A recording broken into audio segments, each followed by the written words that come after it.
New Zealand were co-hosts for the first Rugby World Cup back in 1987, but they're staging it all on their own this time. And let's start right there when we ask our rugby experts, Scott Quinnell, Zinzan Brooke and Will Carling.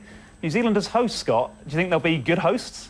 Well, they'd certainly be good hosts, and 1987, of course, they had it at home, they won it, and no pressure this time, big fella. But they haven't won it since then. They've been, I think, favourites almost every World Cup, but added a little bit of pressure, especially after losing to Australia on the weekend, South Africa before that, so put a bit of pressure on you, haven't we? Huh? Well, we're taking that pressure off ourselves. We're actually losing those games. That was deliberate.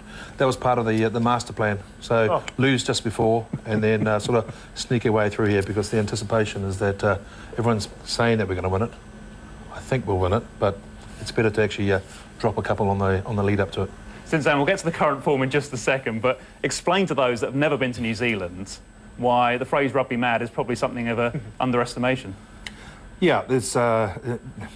Every New Zealand man, woman and child is very passionate about rugby New Zealand, and you know, it's something that's a very historical thing about with New Zealand, and we've got a great tradition outside of New Zealand about our performance. I remember going down there with the Lions, and obviously being an experienced tourist, forgot my toothbrush, forgot toothpaste, whatever. So the first morning, went off to this little sort of chemist shop, 70-year-old lady in there, you know, and sort of wandered. I said, listen, could I get a toothbrush, please, and some toothpaste? She goes, oh, ye?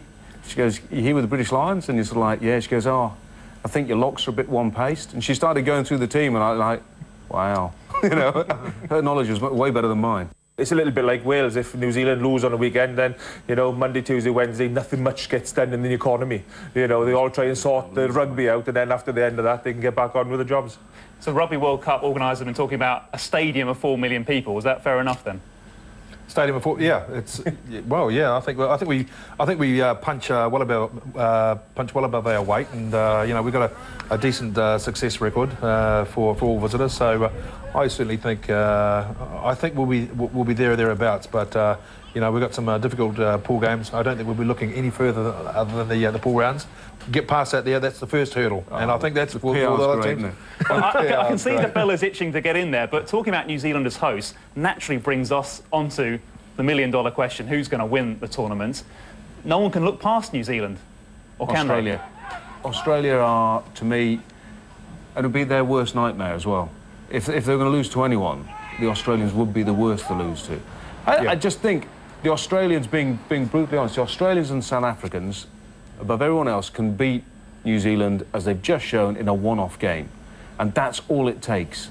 And so New Zealand have got to get it right every single time when it comes to the knockout, and the pressure on them is unbelievable. New Zealand have choked, for want of a better word, at previous tournaments, according to pundits. They have to win the World Cup on home soil, don't they?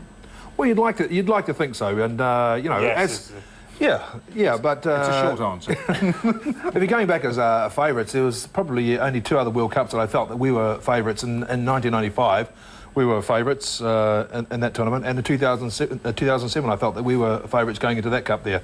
I didn't think we had a good team in '99. In 2003, England was certainly the favourites, and you know, track record, England and Australia have been the most successful in terms of reaching the finals. You know, England have gone to the last 2 finals, so it's up to New Zealand to make sure that they just get it right and just focus on the peripheral things here. Just worry about what they actually have to do, and all the other stuff will look after itself. I think South Africa have the ability to be able to beat them. They're big, they're physical, they're strong. If it pours down in Auckland, then I think South Africa could win it.